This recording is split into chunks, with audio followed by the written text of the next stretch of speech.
Hey guys, and welcome to Smash Stories, the series where we learn about and learn from some of the best Smash players in this community. Hey, I'm Macca from Melee.co, and today I have the privilege of interviewing CDK, also known as Connor, previously known as Connor the Kid. In this interview, we learn about how he got into Smash, we talk about SSBM tutorials, we talk about getting better, mentality and mindset and things like that. It's a really great interview. Just so you know, my internet was really bad, so we did have to convert this to audio only midway through the interview. However, it's still a really good interview and really worth watching. So let me introduce you guys to CDK.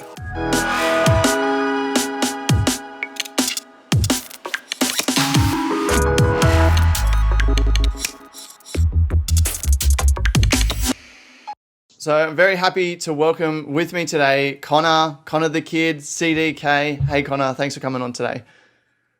Thanks for having me. So first question that I like to ask is your tag. How did you choose your tag as Connor the Kid, or now abbreviated to CDK? Okay, so there's a lot of history behind it. Well, I originally started playing when I was like 12 years old, right? And I started off with my tag as Marth Falco Pro, like sarcastically. And then a lot of people took it seriously and they didn't know that I was like joking. And so I was like, okay, that's obviously not going to work. So I changed it to Connor the Kid because I was like the youngest kid in the community at the time. Okay. And then fast forward, I want to say like 8 years. There are a bunch of players that are like way younger than me now, like in high school. And so I thought it was kind of weird that they would be calling me Connor the Kid because like I'm just old now. And so I abbreviated it to CDK. Okay, cool. Because I was looking for some of your games before this interview, and I'm typing in Connor the Kid, and it's like not coming up. And then I saw like your tutorials, and it's always saying like featuring CDK. I'm like, oh, okay, like he's abbreviated it. Yeah. So let's talk about, how did you get into Smash in the first place? Okay. So I was like a 12-year-old kid way back in 2006. I was just looking through like YouTube, just like video game like videos. And then I found the black hole glitch for Melee. And I was like, oh my God, how did people even like, figure this out? Like, this is so crazy. And then in the description of the video that I saw, it said like smashboards.com. And so I clicked on there, and then I saw all these guides. Like, I think there's an advanced how to play video that's still online to this day by, I think his name is Whack, W-A-K. And so I saw that, and I was like, wow, this game is actually really crazy. Cut out when you were saying, yeah, you saw that advanced video, and that made you realize that, this was quite an intricate game. Mm-hmm. And so what happened after that? So basically I just followed everything in that video. Just like they showed how to short hop, how to fastball, how to L cancel, wave dash, all that stuff. And then I went through Smashboards and I saw that there's like a scene in California, and that there's a tournament coming up. It's called Ken's House, like biweekly. And back at the time, I didn't know who Ken was. Like I didn't know who the top players were. Yeah. And so I was like, okay, I'll just show up and see how it goes. And it was freaking crazy because I was expecting people like my age, like 12 to like maybe 14. Yeah. But everybody there was like 17 to 20. And that was like really shocking for me. So what did your parents think about dropping you off to some random person's house to play some random game tournament? It was actually a very funny coincidence. But basically, so I'm Vietnamese, and Ken also turns out to be Vietnamese. And so my mom and I like showed up at his house, and then she spoke with his dad. And she was like, oh yeah, okay, this place seems pretty safe. So she was perfectly fine with it, and she just let me stay there till the end of the day. And how'd you go in that first tournament? How did I do? Yeah. I did pretty horribly. I'm pretty sure everybody beat me, but like I wasn't expecting to do well, Yeah. Especially after. It's good for people to see that, of all the top players, basically everyone who went to a tournament got, 0-2 in their first tournament or got beaten by everyone. Oh, yeah. Yeah, definitely. I actually went 0-2 like pretty much the first 2 years of my career at like every tournament.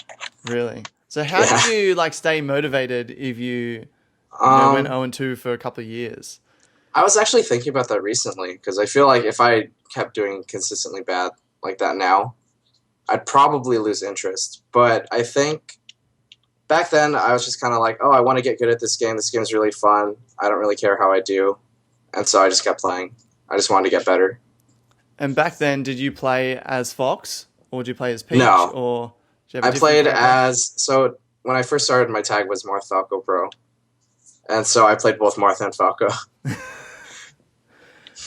So obviously that's changed over time. So when did Yes. the change happen and you're like, okay, I'm going to give up on Marth and Falco and end up being like Fox/Peach? Um, I want to say 2008, like early 2008. I think I switched to Fox because I started dabbling with Fox and I was like, oh, he's really fun. He's really fast, and I started doing better with him against other people compared to Marth and Falco. So I was like, okay, I'll just give it a try. Just play only Fox.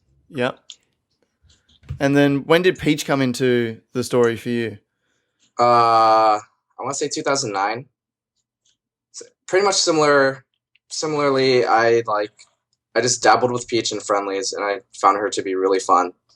And I did pretty well with her, like against most people. So I was like, okay, maybe Fox and Peach are the way to go. And so is there certain matchups that you're like, okay, I'll use Peach in this matchup, I'll use Fox in this matchup, or was it really just what you were feeling on the day and what you're enjoying?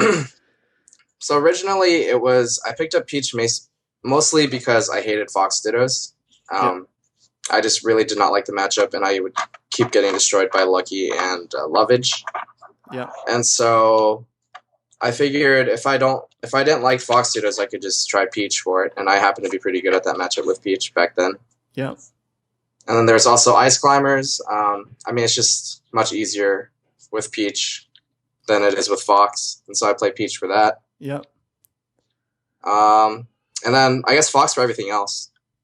So Peach is really has that still held true today? So obviously like Peach versus Ices is a very good matchup for Peach. Do you stick with that today and do you stick with Peach No, versus Fox or do you just not at all. Because I think I was looking at your games and you're playing versus SGJ and you're playing as Peach and everyone was shocked that you had chosen that. Right. So I think within the past year, I've kind of lost faith in Peach. I feel like I have a much better chance of doing well and improving more when I'm focusing only on one character. And I feel like my Fox has the most potential out of my two characters. And so I've been talking a lot about how I just want to stick with Fox, only play Fox in tournament. And so the one time I played SCJ, I think in like January or whatever, that was the same day I played Mike Hayes, and he like destroyed me in Fox Dittos. And so I kind of copped out and I went Peach, and then I beat him. I 3-0'd him with Peach. And then I was like, okay, so I guess my Peach is still pretty good. So then I figured, why not try it against SCJ? But right now, I'm only going Fox. I don't think my Peach is very good. Or she's not at the same level as my Fox anymore because I've been putting a lot of work in as Fox. Yeah. And so, yeah, I'm just a solo Fox main now.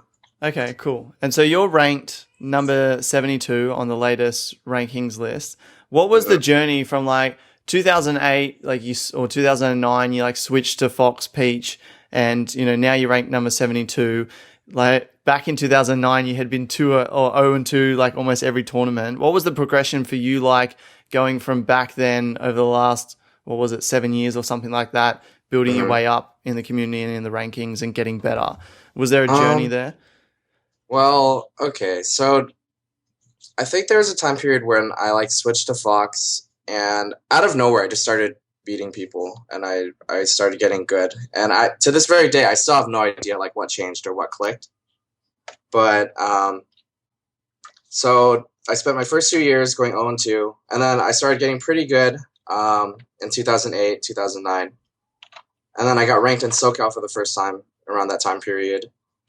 And then I stuck with Fox Peach, played consistently at like most every SoCal tournament until 2011.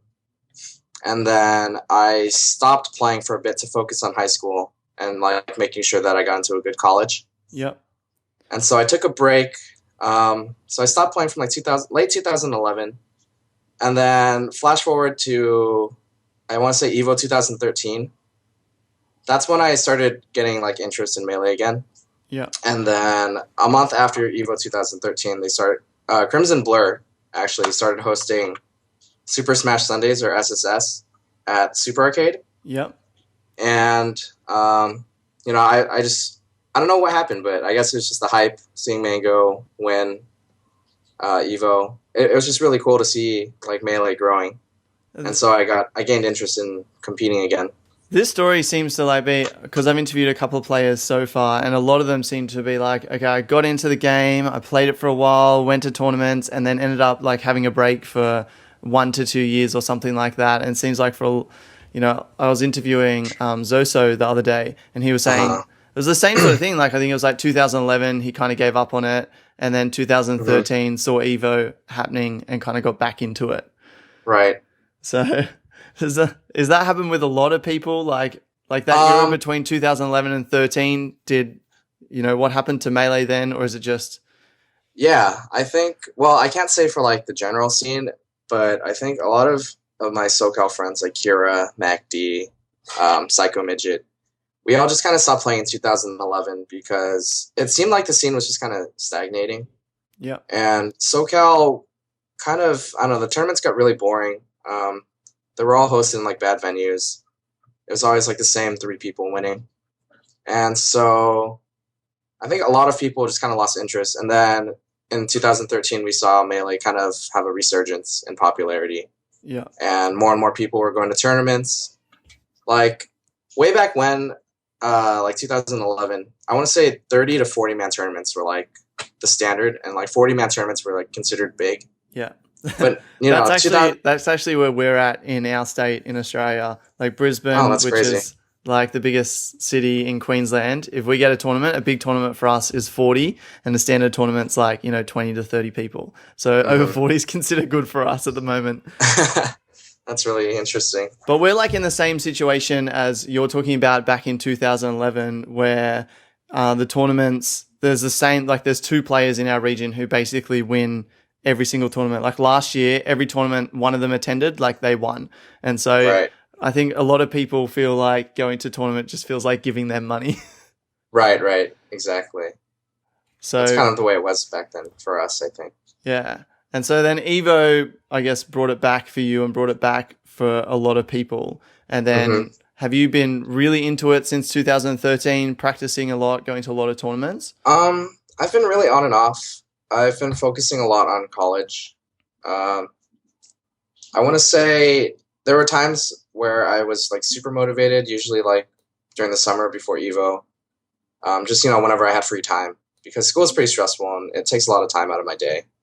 And what are you studying at school? Social ecology. Okay, right now. I have no idea what that means. What is that? Okay, so it's basically just a mix of psychology, criminology, like social sciences. Yeah. It's mainly focusing on like how environmental factors like influence people and their decision making, and how like people influence the environment. So like pollution and whatnot. Yeah. How to fix those problems. Okay, cool. So, all right. So you're studying at the moment, which means your focus is kind of split between Smash and school. Right. It's tough for me. And you're also running SSBM tutorials channel as well and creating content for that as well. Well, I help. I try to help when I can, but I want to say Kira and Kellen, our editor, they do the most work for sure. Okay. So how did you guys get into that? Like that's been very helpful for me. Like you recently did a video on how to practice as Peach. You've got your 20XX instruction guide and stuff like that. Like that channel's been really helpful to a lot of people. Did you start that with Kira and Cal, or how did that come about?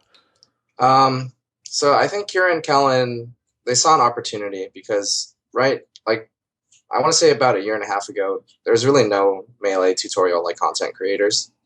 Yeah. And so I think they saw an opportunity to make something really good. And because Kira has like all the Melee knowledge, and then Kellen is our editor and he has all the video editing knowledge and how to like make the videos look really nice. And so they got together and they worked on it. for about a year, and then that's when I kind of joined in and helped them with a few things. So So like what with did the you 20xx did you help videos. with just like content creation, like in terms Yeah. of like determining what content goes in the videos? So basically, the way it works is Kira and I we try to come up with ideas on what to make the next video, Yeah. and then we write up like the scripts, like what to include in the video, and how to like record it, and then Kellen puts it all together usually. Yeah.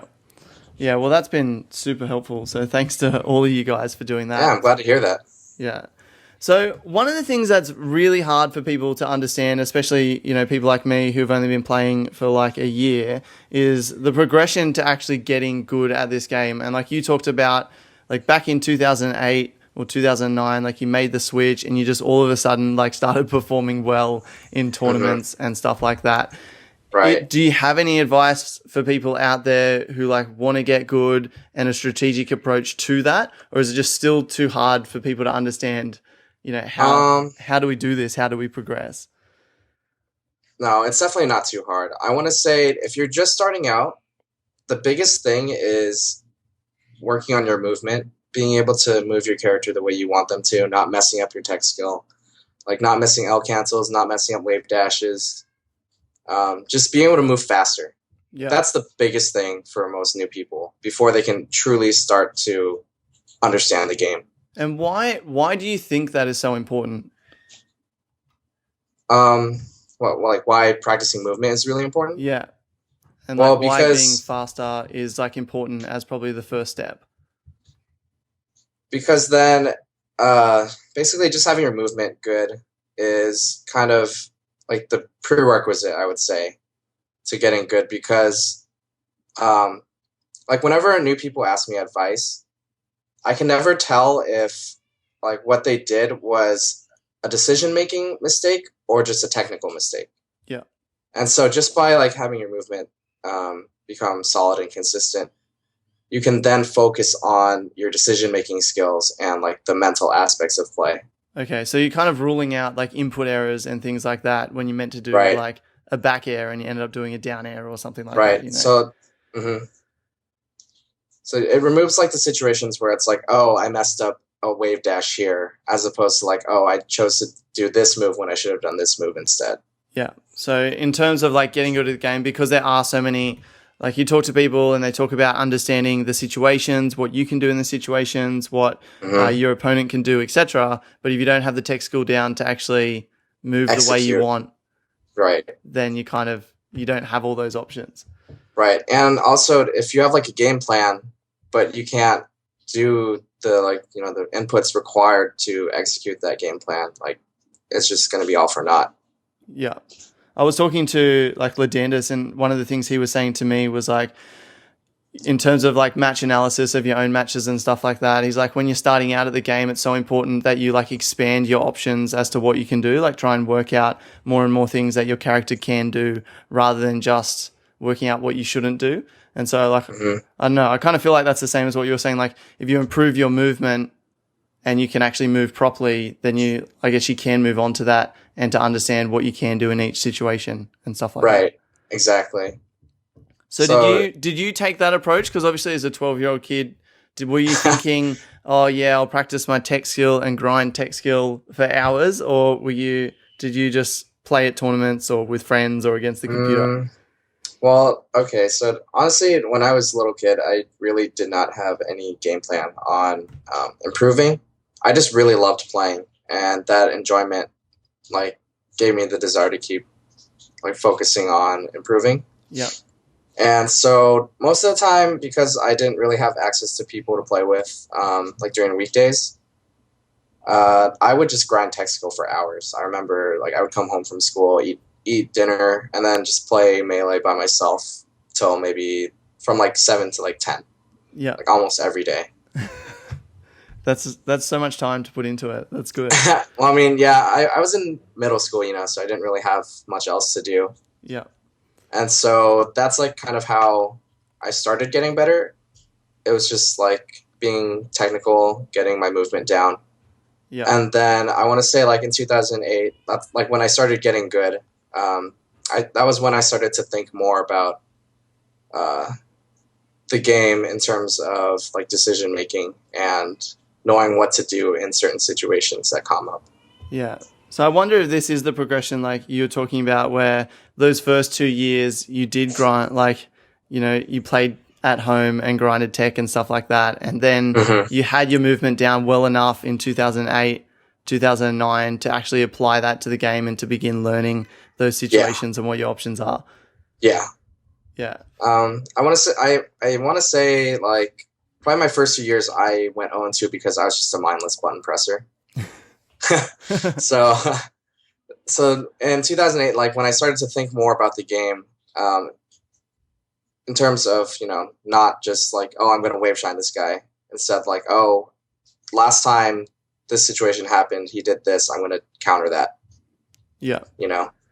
And has that approach to learning, that approach to getting better, has that changed now that you're so much better? Fast forward to 2016, ranked top 100 in the world, still playing, still trying to get better. Has your approach to practice and approach to getting better changed as you've improved?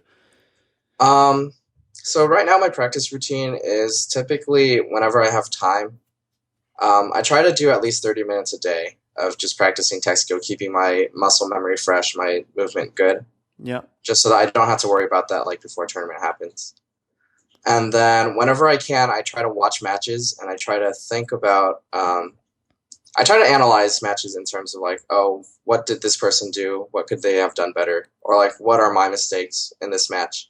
So I really like to rewatch my matches and think about what I could have done better. Yeah. And do you take the same approach that basically everyone's spoken about, which is like when you get hit in a match, analyze why you got hit, what you could have done to escape that situation, etc.? Yeah. So there's that. And there's also, I try to look at like my combos, and if I see combo end early, I try to think of why it ended early and if there's anything else I could have done to extend it. Yeah. And so that way, next time you're in that situation, you can hopefully extend that combo. Yeah. And what do you think about like PPMD talks about like practicing like ghosting or like pretending you're playing against someone and imagining what they would do? Have you been able to do that? Because I think about that and I would just have no idea what to do. Like with the CPU or no, yeah, or like, just thinking about it. Well, I remember he was just talking about, I think it was in one of his guides, talking about not even against the CPU, but just playing, but pretending there's another character there, like pretending there's a human playing against you. And imagining what they would do and how you would react to it. Because like CPUs can be great for, practicing combos and stuff like that. But in terms of neutral game, they're not very good. Right. Honestly, I've never like sat down in front of like a TV and done that. But whenever I'm like bored or something, I'll usually think of like common situations. Like maybe say Falco's doing short hop auto cancel backers. How can I beat that? I'll try to think of like different ways I could go about beating it. Yeah. So throughout the day, mentally, even when you're not playing, you're still thinking about the game and thinking about situations and how you can improve. Right. Yeah. Yeah. This game's so consuming, isn't it? Yeah. I mean, it's become a really big part of my life. And so what are your plans? Obviously, you're number 72 at the moment. Do you have plans to continue to practice and try and move up the ladder? Or are you happy with where you're at? No, I'm never happy with where I'm at. Unless I'm like the best, I'm never going to be happy with where I'm at. So I'm definitely looking to improve. I want to say this year, like in the past like 3 months, I've taken practicing like much more seriously, and I think I've gotten a lot of improvement just from being more serious about it, because like the previous years before that I would just kind of like grind tech skill and then nothing else, but now I'm actually trying to think more about the game and trying to analyze more of my matches to see where I can improve. Yeah. And so do you think that's like what you need to do to take it to the next level? Because you say you do 30 minutes a day of tech skill just to keep everything fresh, but you feel like you've got that down. And now it's more about understanding the matchups, understanding the situations in the game, analyzing your mistakes, all of that sort of stuff. Absolutely. I mean, my tech skill has gotten to a point where like I don't need to grind for hours anymore. Yeah. And so I need to become a smarter player. And I think analyzing my matches and thinking about situations and how to beat other people's options is the next step for me. And do you think it's easier as a Fox main because there's so many Fox players, so there's so many matches to analyze, or do you only analyze like your own matches? Um, I mean, I think Fox mains definitely do enjoy a privilege where there's just a bunch of matches they can watch, a bunch of top Foxes they can watch to learn. Yeah. Because I'm also a previous like Peach player, and the only two Peaches that I ever really analyzed were Armada and MacD. Yeah. And MacD is a very interesting player. He has a very unique style, and it's very hard to understand like his decision making. And so I can definitely see like other mains having a similar issue where they don't have enough top players to analyze and learn from. Yeah, and I feel like as a Peach player as well, the approach MacD takes versus the approach Armada takes versus someone like Bladewise, they're just all so different. And like you're looking at it and you feel like it's almost not the same character that you're watching. Like they all play so differently. Kind of, yeah. But I guess that would happen with Fox as well, right? Yeah. I mean, there's just so many different ways you can play Fox, you know? And so recently, like you went to Smash Summit 2, right? How did you go to that? And what was the experience like going to Smash Summit? So I pretty much just bought my way in, which was like the 500 or whatever. And I wanted to just have a good time and to also get like top player practice. And so, being able to go there for 4 days in a row, I got to play teams with Mewtwo King Armada. I got to listen to them talk about like their team strategy. I played with Plup for a while. I played with HBox for like 2 hours, and that was really good. Did you get to play against his Puff or against something else? HBox is Puff the entire time. Yeah. And so I enjoyed it a lot. I think I should have been a little more disciplined about like thinking about my matches with the top players, because I definitely kind of just treated them as friendlies because it's a really relaxed environment. And so I wasn't taking it too seriously, but I think I probably should have. Well, it must be so rare to get that practice with all the top players, like in such a relaxed environment where you can just hang out with Armada and Mewtwo King and hear them talk strategy, or play against Hungrybox's Fox. I mean, his Puff for like 2 hours. Like, I don't think many people get that opportunity, if anyone. Yeah, for sure. I think it was definitely worth it. It was a really fun weekend. Got to get to know a lot of the top players that I already don't know. And I think even though I wasn't like too serious about the friendlies, I still kind of saw what habits that the other people were picking at, or like how they were punishing me. Yeah. And so do you feel like that weekend, you took leaps and strides in your game? Like a lot of people have talked about, being in that environment, spending so many days with good players can really boost you in terms of your skill and boost you in terms of, your tournament performance and stuff like that. Do you think that's actually the case? I want to say yes, definitely. Being able to just watch and listen to, I like talk to SFAT and Silent Wolf a bit about strategy too. Yeah. And I also listened to them talk about like Edgeguarding Fox, and it was definitely very like insightful and new to me, because I never really strategized with other people that often. Yeah. And I definitely think being able to just play at such a high level with like other people definitely pushes you to like be on your A game and improve. Yeah, totally. Another thing I wanted to ask you, though, now that you don't play Peach much, you probably don't care about it, but Leffen's like just come out with this new like Peach tech. Yes. Have you seen that? Yes, I have. What are your thoughts on that as a previous Peach man? Okay, I think I'm very biased. I think Peach is like a garbage character. I think she's very overrated. Okay, let's stop there. Why do you think she's a garbage character and overrated? She's way too slow. Like the rest of the cast they're just so much faster. And I was also talking to Armada, and he was also saying Peach is overrated, and he also agrees that she's way too slow. Yeah. And I think her lack of edge options near the edge, it hurts her so much. Because most other characters, they have, like, Fox, they have invincible ledge dashes. Falco has double hop or double laser from the ledge. The only thing Peach can do is, like, the normal ledge get-ups and maybe air dodge to the ledge, and that's it. Yeah, yeah. There's not It's much super you can do. limited. It's so like predictable, so easy to punish. Yes, and it's really frustrating. Yeah. And that's part of why I became kind of, I guess, disillusioned with Peach. Yeah. Yeah, I definitely get frustrated as Peach because you play against other players, and if you go too close to them on the ledge, they'll punish you for it. Like you can cop a knee from Falcon, you can cop a like a forward air from Sheik or something like that. Whereas if you go near the ledge with Peach, like she can't do anything. Yeah, definitely. And also, I feel like a lot of people don't play against Peach properly. They don't play the right play style. A lot of people try to just, go in and hit her.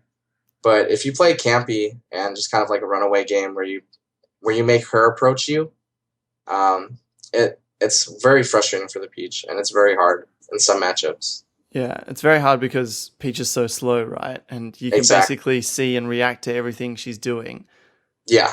And they just punish when she whiffs or something like that. Mm-hmm. And so when I saw Leffin's, his new Peach technology or whatever, I basically saw it and I was like, okay, that's kind of cool, but I still don't think she's like gonna be that great after people start to implement it. Yeah, so you don't think it really adds to Peach enough to make her a more viable character? No, I don't think so. Yeah. I think it's just like a neat little trick, and that's it. Yeah. I don't know. I watched it and I know I can't implement any of it at the moment because I don't have the skill to do it, but I look at it versus what she currently has, and I'm like, oh, at least now we have something like to work with, or I have something to work towards, rather than just like standard get up or get up attack or air dodge to the ledge. Yeah, I mean, it's definitely a little surprising when I saw it, but I still don't think, like, having the extra ledge options is nice, but I still don't think it'll make that much of a difference, to be honest. So do you think we'll see like less of Peach as time goes on in terms of top players and her representation? I'm not too sure because, right now we have Armada, we have MacD at like number 15. And then I think the next highest ranked Peach is, I think, Bladewise, right? Yeah, probably. I think so. I feel like there's not going to be many other Peaches besides those three. Maybe Mafia will step up his game. I'm not too sure. But, yeah. Yeah, I'm just looking at the rankings now. And yeah, Bladewise is 39 as Peach. Swedish Delight is down here as like Sheik/Peach. Okay. I consider him mostly a Sheik main. Yeah, I don't think I've really ever seen him play Peach. And so, yeah. And then, I don't know. I feel like it's just going to be those three for a while. And then maybe Mafia or some other Peach can, prove me wrong. And what do you think about 20XX and the whole Fox is the best character, everyone will play Fox in the future? I don't think that's going to happen. I think there will always be other characters that, there's always going to be some Marth that's really good against Spaceys to stop that. Yeah. Like the Moon he's like a monster against, Spaceys. He's beaten Hacks Money recently, I think. And I don't think everyone's going to switch to Fox. There's just no way. But do you stand by Fox as the best character in the game, though? I want to say he and Falco are very close. I think those two are absolutely broken. Yeah. What are your thoughts? Because coming from the US, so in Australia we play PAL. PAL, right? Exactly. Right. Whereas in the US you play NTSC. Mm-hmm. What do you think about PAL as a potential standard? People talk about because PAL has obviously been patched from NTSC and talk about how it's a more balanced game. Do you think something like that could ever move towards and become a standard? I want to say PAL is much more balanced. and it's probably the more fair version. But I think because of how widespread and like prominent NTSC is, I don't think PAL will ever be the standard. Because where is NTSC played? Because PAL's played in Europe, right? As well hmm as Australia. And so hmm NTSC is what, North America? North America and Japan. Okay. And And the scene in North America is just I feel like it's so much bigger than well, so much bigger Europe. than anywhere else, Yeah, isn't it? All the big tournaments in America, right. like, Yeah, and so people are just so accustomed to NTSC. I feel like there's just no way there's going to be a way for PAL to be the standard. do you think ever PAL will go away then in terms of like Europe and Australia and other countries adopting NTSC just because, like, do you think there'll ever be like a global standard? Um, I don't think so. I know, like in Europe, I feel like a lot of them, especially Leffen, they still play PAL on their streams, I think. But I could be wrong about Leffen, but there's still PAL tournaments, and whenever a European player is expected to come to the US, they just practice on the NTC version for a while. Yeah. And so I don't think PAL will ever get like completely replaced, just because I'm sure it's much easier for you guys to just have PAL versions of Melee available.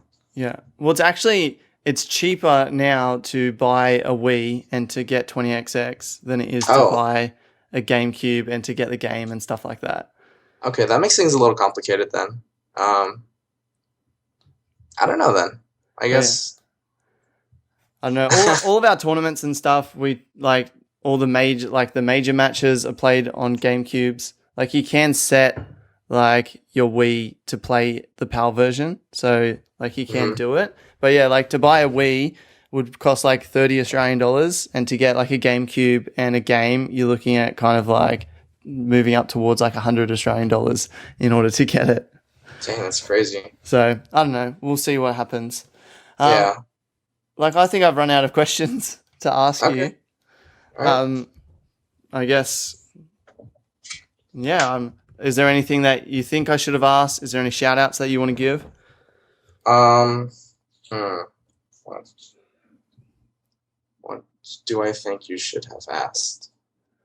I guess maybe, I don't know, if you're trying to learn more about top players, maybe their mentality and how they stay motivated after like disappointing losses, Yeah. that Okay. type Well, of stuff. let's talk about that. So, Okay. like, how have you?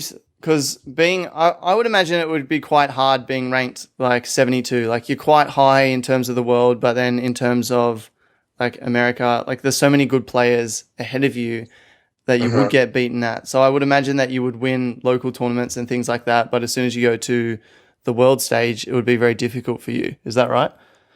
Well, the thing about SoCal is that we have a lot of really high-ranked top talent like Lucky, Westballs, S2J. And so I actually don't really get the chance to win tournaments that often. Yeah. And I think in terms of the world stage, like at nationals, it's not so much like playing against people that are much better than me, but just getting used to different styles. Because for me, I have not really traveled to other regions for Smash. And so I'm very used to the aggressive SoCal playstyle that most people have. Yep. And so it would take a little time for me to adjust to the other playstyles that like maybe the East Coast or the South have, if that makes sense. So why haven't you traveled? Mostly just because of school and also lack of funds to travel. Fair enough. And so when it comes to mindset, what do you think like is important for how you approach this game, being someone like yourself who like you do find it hard to win tournaments and stuff like that? Does it get disheartening? Okay, so I'm very like emotional player and I'm really hard on myself. I have very high expectations for how I think I should do. I think the most important thing is to not get too down on yourself when you make mistakes. Try to not like dwell on things that have already happened. Like say something stupid happens in a match. Try not to focus on that. Just think of it as something that has happened and then just move on. Because I feel like for me, a lot of my losses in the past have been from just getting upset at something that's happened in game and then like getting tilted because of that. Yeah. And so I actually talked with Hugs like a couple months ago about mentality, and he was telling me how when he views the game and what is on the screen, he tries not to think of anything as like good or bad, just as something that's happened. Yeah. So that he doesn't like focus on it at all. He's just like, okay, it happened. What's happening now? I got to focus on that instead. I have been the guy who's best in my region recommended a book called, I think it's called The Inner Game of Tennis. Have you heard of this book? Yeah. Have you read it? I have not read it, but I heard that it's really good and applies to Melee. Yeah, well, it talks about like the same sort of concept that you talk about, like kind of a disassociation with yourself as you play and like a disassociation with your results and things like that. So rather than being, well, like you say, you make a mistake and then you end up getting like super focused and you try and consciously fix that or something like that versus not getting super emotional and kind of just letting all the practice come through, kind of almost subconsciously. Do you know what I mean? Mm-hmm. Do you feel like with mindset, do you think it comes down like to practice as well? How is your mindset when you practice? Like because you said you're quite an emotional player, are you only emotional when it's a tournament and when there's something on the line? Or do you feel like when you mess up, when you're practicing as well, that can affect you? I want to say they're very similar. It's just with tournament, it gets magnified because there's something on the line. But usually when I'm playing friendlies or I'm like trying to practice with somebody, I definitely sometimes do get down on myself if I feel like I'm playing bad. Yeah. But I try to block that out now, and it's been working so far. So, yeah. Yeah. What do you think? Some people say that when you play friendlies, you shouldn't try and win, that you should just basically like practice your options that you have, practice your combos and stuff like that. So I agree. I call it like playing to win versus playing to learn. Yes. So I feel like with practice, you definitely should play to learn and just focus on improving like specific areas of your play. And focus on like maybe your habits. Try to see if you're getting punished for something in particular. Just those things. Trying to learn as opposed to just like, oh yeah, I won. I find it so hard to play and not try and win. I mean, it's tough. Especially if it's like a rotation and you want to stay on the rotation. Yeah. I think the best practice, in my opinion, is when it's like an extended period of just playing one person for a little bit. So like, 30 to 45 minutes of just playing a person nonstop and then switching off with another person. So why do you think that's better than what most people would probably do, which is like if you go to a Smash Fest or something like that, which is you have a rotation, which may be like a rotation or maybe winner stays on? Well, I think it's because you're not playing the entire time, and also like with another person, you're more likely to like socialize and not think too much about what you can be doing to improve. Yeah.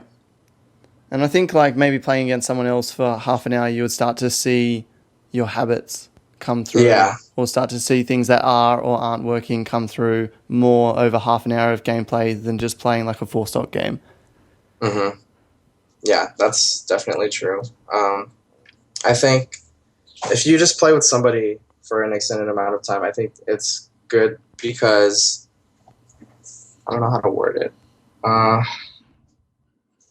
Basically, it gives you more time to focus on just their habits as opposed to like another person's habits after like switching on and off. Yeah. Versus and applying specific things to, because you might be playing different characters. Like say there's rotation, you're playing like a Peach and then like a Falco or something. Yeah. Being able to play just that one character for an extended amount of time, I feel like you can focus more on those specific things, And specific, do you mean like specific situations that Yeah, continue to happen specific over and over? situations like execution, um, the common situations that happen, like say you put Peach at the ledge, what do they commonly do, and how to like counteract that. Yeah. I'm definitely going to take that advice and try and do more and more like one-on-one with people rather than just sticking to like a standard rotation. I'll see if I can I like it better. I don't know if it'll be like good for everybody, but that's just what I enjoy doing. Well, the thing is, you can always mix it up, like, because if you're going and you're hanging out with a lot of people at a Smash Fest or something like that, there's always going to be rotation. So you can always have that. So you can always mix up rotation versus playing with people one-on-one. Right. Yeah. So is there anything else in terms of mindset that you think have been helpful for you in playing this game and moving up the ladder? Like, is there anything where you're like, okay, like this happened and I changed my mindset about something and I saw an improvement, or it just helped me? Well, okay, because I'm like a really emotional player, I definitely do have moments where I get angry, like while playing. Like yesterday, I was playing Reno, and it was winners finals. I felt like I was just playing horribly, and I felt like he was just camping me, and I was running into it, like everything he was just throwing. Yeah. And like halfway through the set, I was like, okay, dude, I just kind of took a moment to think about what was happening in that situation. Like, I'm getting mad for no reason. If I just play more patiently, I'm probably going to do better because I kept just trying to rush him down, and that was like when he would be getting his openings. Yep. And so I tried to just recognize what I was doing wrong and just trying to fix that. And so like in between stocks, I would just be thinking like, okay, don't rush him down. Don't get mad because he's not approaching you. And just, try not to mess up your Texaco, because that was like what he was getting his shield grabs on. Like I would just miss an L cancel or mess up a shine. And that would be what he would be getting his openings from. Yep. And then how'd you go?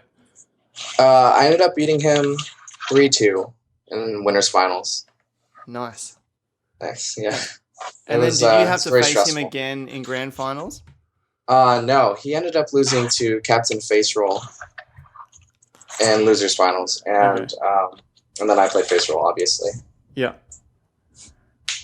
Cool. So, who was talking? Ladanus was talking about this as well. Is that like when you're having like a hard time and you're losing and you don't know why? Like when you respawn on the platform, just like stay there until you have to come down and kind of take that time to have a breather and to think. Yes. Yeah. So you found that useful as well?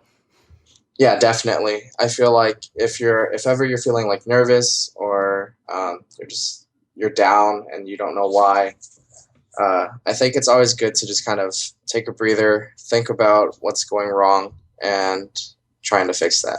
Yeah. And what about something that I'm trying to do is like to build up my local community in terms of Smash. Have you done anything to help build your local community? Do you know anything about that? So I myself haven't really done anything of that sort, but Kira ran a tournament yesterday called SoCal Coliseum, and its main focus is on catering towards newer players and like the players that say they don't make it out of pools. Yeah. And so what he did, which I think is really cool, is he has all the players play in round-robin pools, which means instead of a double elimination bracket where somebody could only play like 2 sets, they might go 0-2. Yeah. With round-robin pools, they play multiple sets, like 3 or 4. And then he also does an amateur bracket. So with the round-robin pools, the top 2 make it out into bracket. Yeah. Bracket. They get to play more serious tournament sets. Yeah, that's the same as what we do here. We like run round robin pools with like 4 or 5 people in each pool, and then the top 2 get out and go on to pro bracket and get a chance to win money, and then they run a bracket for the amateurs where there's nothing at stake. But it's just pride. Yeah, just Yeah. pride at stake. hmm And I think that's very good for them. Just because it gives them a chance to play more, and they get to play in a tournament setting as opposed to, just like friendlies that they might not take as seriously. Yeah. Has there been And anyone like in the SoCal community that has done a lot to build a community that I should maybe try and talk to? You um, mentioned Kira.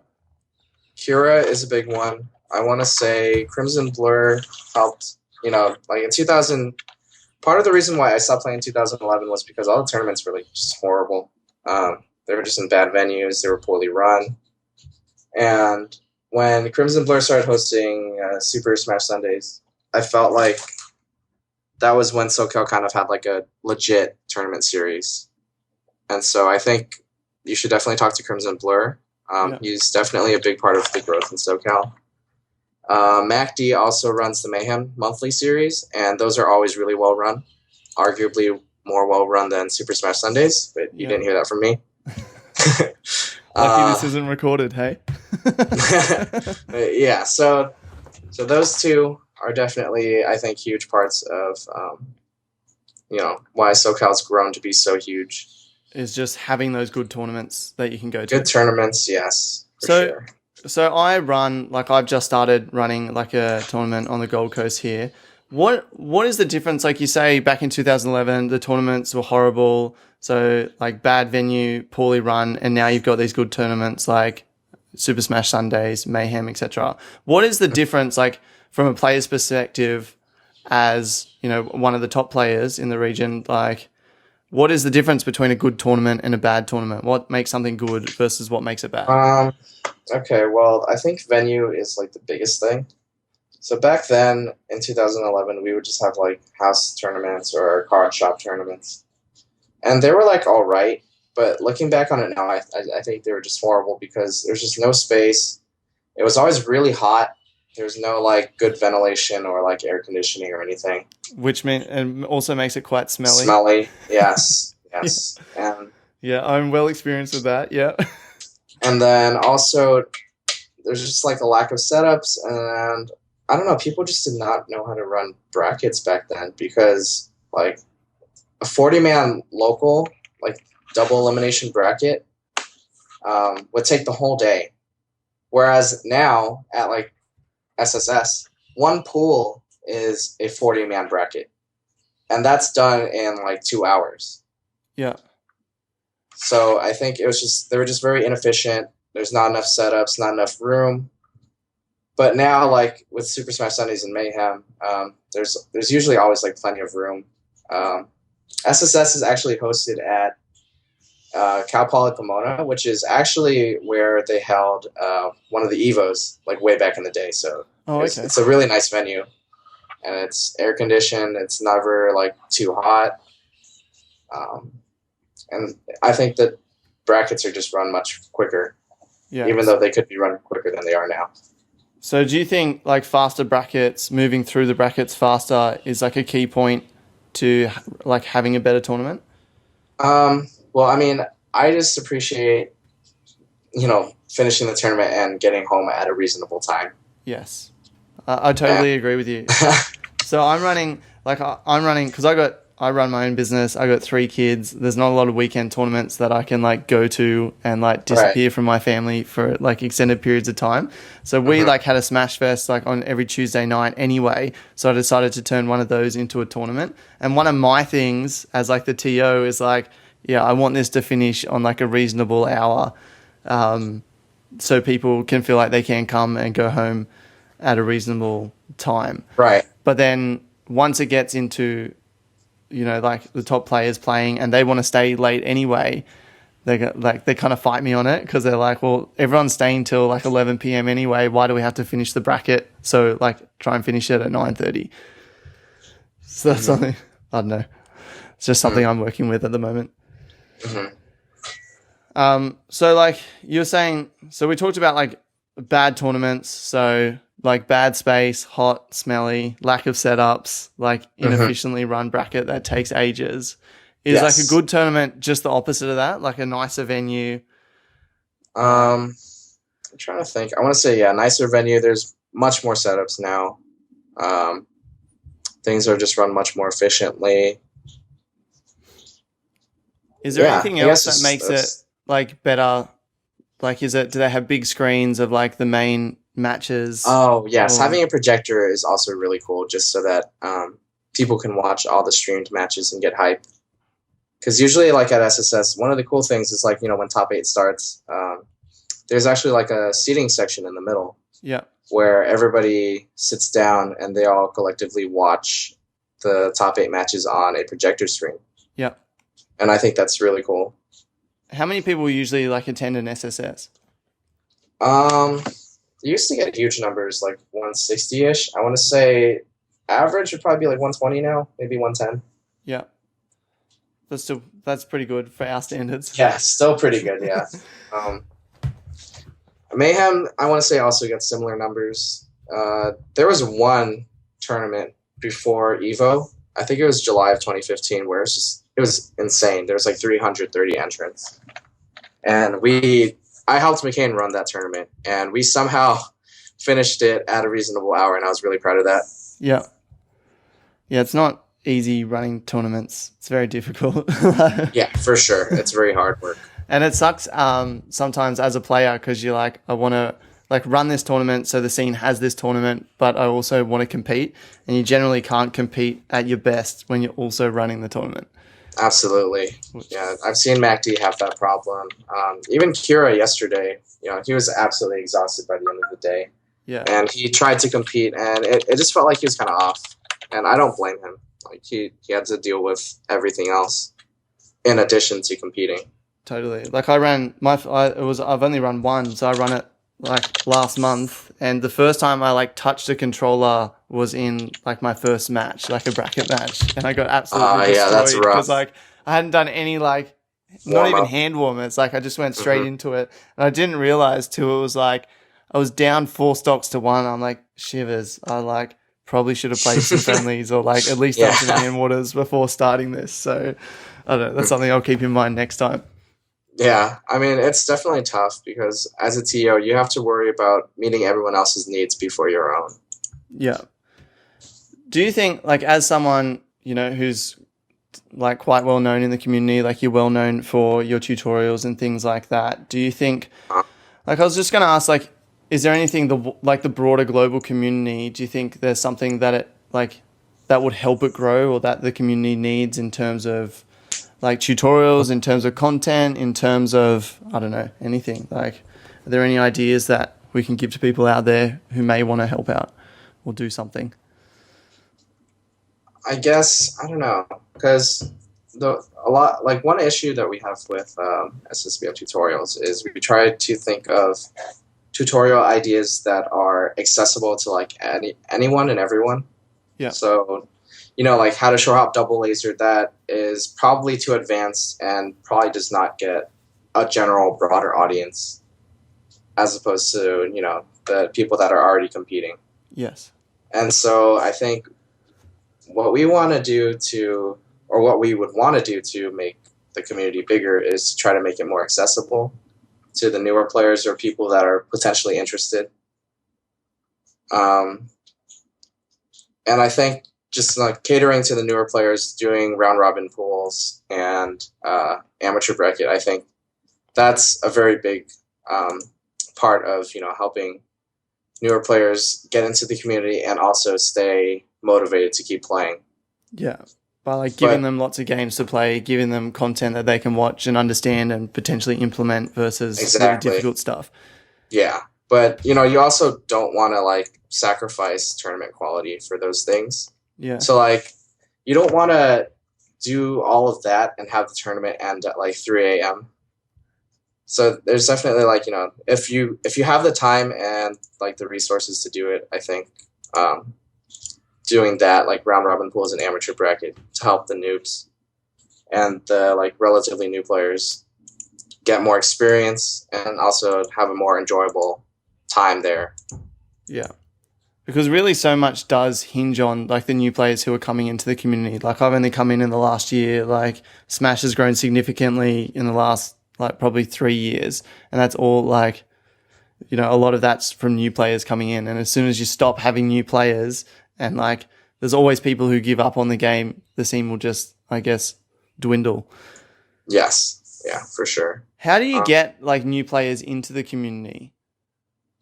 I feel like a big part of it is, I don't know, yesterday I was at the SoCal Coliseum, right? And there were a lot of new faces and a lot of people who would like, I would play and they'd be like, oh yeah, it's my first tournament. And I think the biggest thing is trying to be more welcoming. Like, you know, I always make it a point to let them know, like, oh, if you have any questions, you know, feel free to ask me, or I try to explain the rules to them so that they understand. Just to make their first time experience pleasant so that they're willing to come back, you know? Yeah. Because, you know, my first tournament, I was like this 12-year-old kid in a room full of like 18-year-olds. And pretty much no one like talked to me or like explained to me like what the rules were. I kind of just had to figure it out for myself.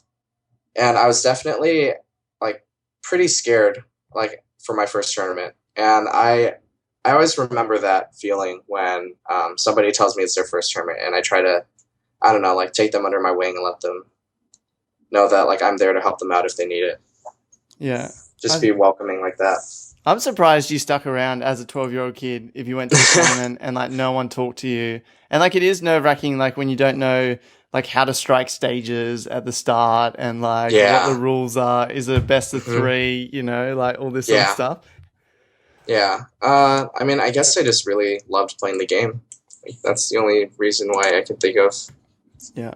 But I think that's good because that kind of like happened to me. Like I got connected in the community after watching the documentary. I think I found stuff on Smashboards or Facebook. And then one guy ended up like just messaging me through Facebook and, you know, like introduced me to the scene basically. And so when I went to the tournament, like he was there and introduced me to some people and like I had a really good first tournament experience. And I think I try and do the same thing whenever there's someone new. I like, introduce myself to them, get talking, try and make them feel welcome. Like, exactly. Get them to have like a good night or a good day. Yeah. Because, I mean, if they're not going to have a good time their first tournament, they're probably not going to want to come to another, you know. Unless so I think that's a big thing. Unless you're 12-year-old Connor, in which case you'll be back. unless they just really love the game. Yeah, unless they just really love the game. You got to be, I think, being welcoming and showing them that the community is cool is definitely a big part of growth. Yeah. And so we'll close it off soon, but I want to ask you, you're saying like you want to get better, you want to be the best, but you're also saying that you don't like really attend tournaments outside of your local region. Do you have plans to attend more tournaments that are further away? Oh yeah, for sure. I want to give a shout out to my sponsor, True Ambition. They're helping me get to hopefully CEO, Super Smash Con for sure, Evo, and I'm also planning on going to Washington just to play with like Silent Wolf and Bladewise at one of their tournaments this summer also. Okay, so you're a sponsored player. I didn't even know that. Yeah. How does sponsorship work? I was like always so confused by this. I can't say I know how it works for like other sponsored players because it might be something different for them. But basically, I just represent the team at local tournaments, and on social media, I help them out by like retweeting their stuff, getting their name out, so that they're more known in the Smash community. Yeah, and then like how does like a team benefit from that, like from the exposure that you're doing? Do they have their own sponsors as well or something? Yeah. They're sponsored by Battle Beaver Customs, which is a custom controller. It's like one of the more well-known custom controller makers. Okay. I don't know if you've heard of them. No. Lucky actually does like giveaways where they send him like these really awesome looking custom controllers. And I have seen Lucky's giveaways on Twitter. Mm-hmm. So like all the like really pretty buttons and whatnot. Those are made by them. And so the True Ambition team is sponsored by them, and also by HK Army, which is just like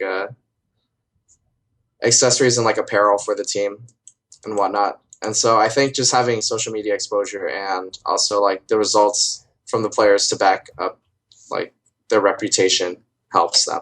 Yeah. And I think it can be so good for some of these sponsors because, like Mango, for example, sponsored by Cloud9. You know, like they've sponsored him for a while, right? Yeah, Yeah, about 2 years now. And like now, he's obviously doing so well. Like one of the most loved like people in the community, and like Cloud9 benefit from that. And like other sponsors probably can't get Mango now because he's so like if he's happy with Cloud9, like he's got no reason to change. So like there's definitely I think benefit to these sponsors getting in to the community early, getting into these players early, like as they move up. Is it hard to get a sponsor as a player? I can't really say I know. I've never really actively looked for one. I just kind of had the opportunity to work with True Ambition, like come upon coincidentally because the owner just like I guess he knew about me and he messaged me. I feel like if you're not top 20, it's probably kind of hard to get a good sponsor. Yeah. Like, I would not expect anybody not top 20 to get, you know, like CLG offers or EG or Cloud9 or TSM like that. Yeah. So it's like a smaller sponsor. Like, do you have like a smaller sponsor than someone like in the top 20 would have like, and they just, I guess, do the sponsors just help you get to tournaments and stuff like that? Yeah.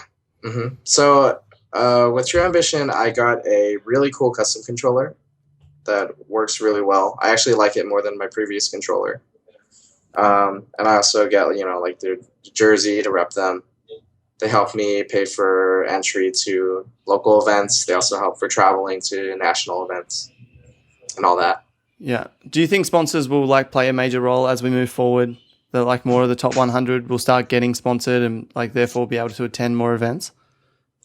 I mean, I think you're asking if they're going to be like a bigger part of the community. Yeah.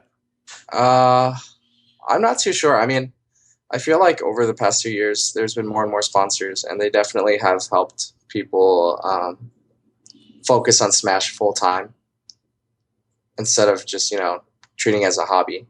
Yeah.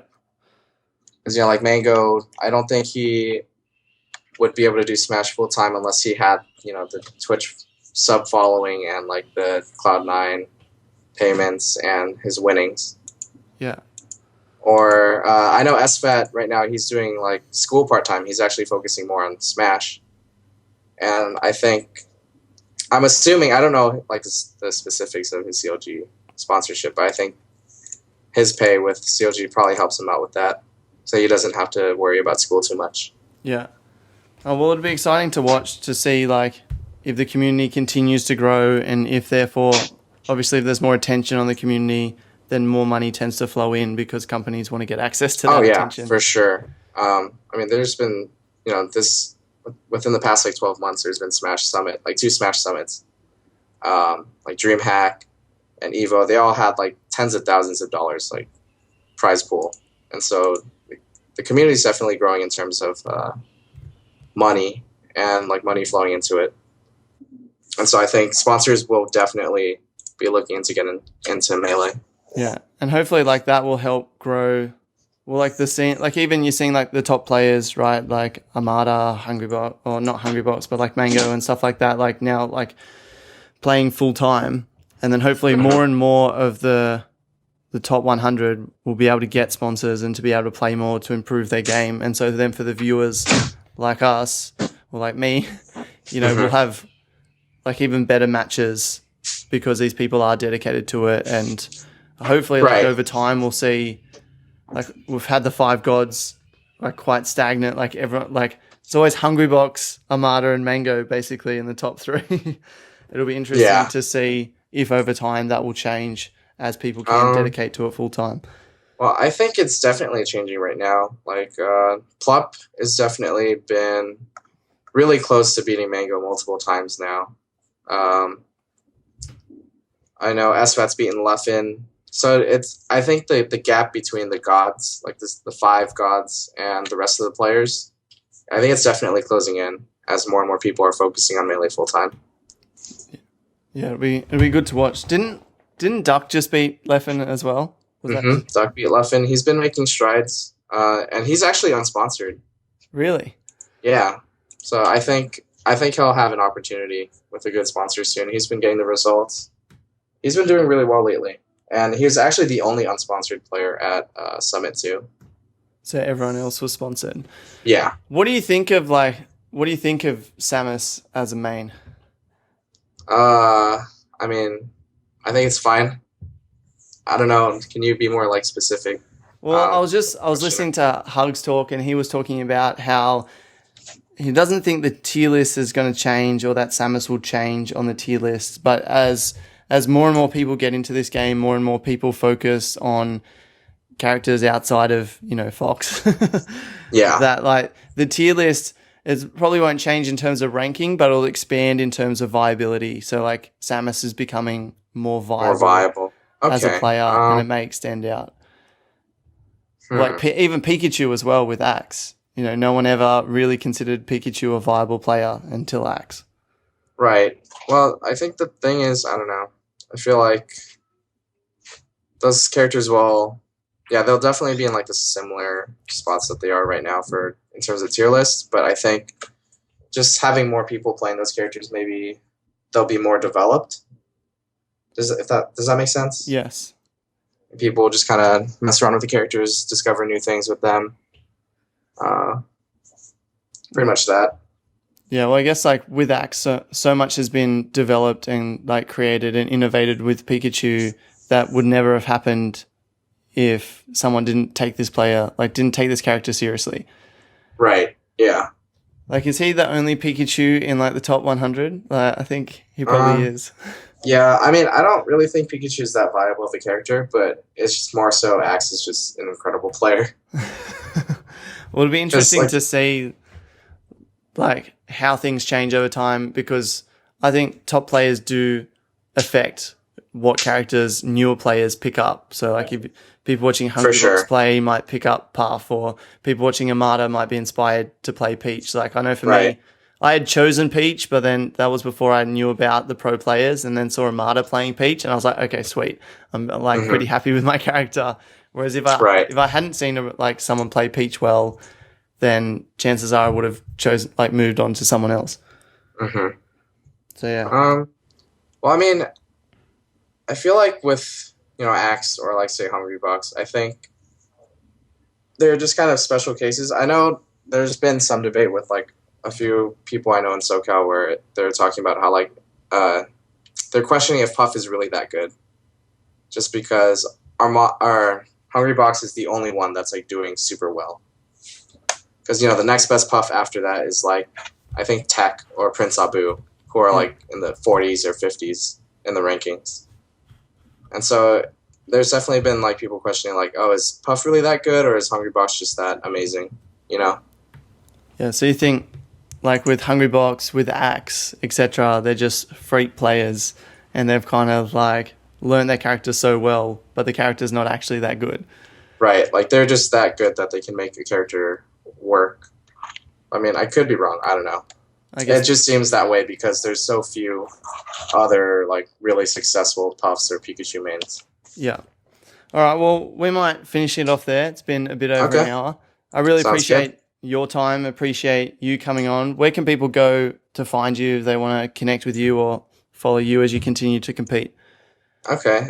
So I have a Twitter at TA_CDK. If you want to follow me, that's where I usually update, how I'm doing in terms of like improvement, or if I'm at a tournament. So yeah, there's that. Feel free to check out SSBM tutorials. I definitely answer questions there on Facebook and on YouTube.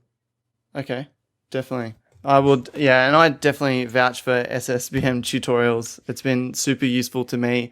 And I've even watched like all the videos, even when they're talking about like math tech or like stuff for Falco, even though I'm a Peach main, I still watch it because they're done to such a high quality. They're not super long, but they're super interesting, even just to see how hard it is to play some of these other players or to see what their options are. Yeah, I'd definitely go and check it out. Well, thanks a lot for having me. Really appreciate it. Yeah, well, thanks for coming on, sharing your story and having a chat. I really appreciate it. Well, I hope you enjoyed that interview with CDK. I certainly did. Sorry about the internet connection problems, how we had to go to audio only, but there's nothing much I can do about that. Being on the Gold Coast in Australia, we have poor internet here, and so sometimes when I'm calling people on the other side of the world, it just doesn't necessarily work out. But it was great to talk to Connor about practice, to hear his story, talking about mindset, talking about building the community and things like that as well. I hope that you enjoyed this as much as I did. You can check out the video, the podcast, all the transcriptions by going to Melee.co/17. It's all over there. And if you want to be interviewed, if you want to be featured on Smash Stories, please get in contact with me on Twitter at Ryan McLean. That's RyanMclean, Scottish spelling. Don't ask me why we spell it like that, but still pronounce it McLean. But anyway, hit me up on Twitter and we can arrange an interview if that's something that you're interested in. And go ahead and follow CDK on Twitter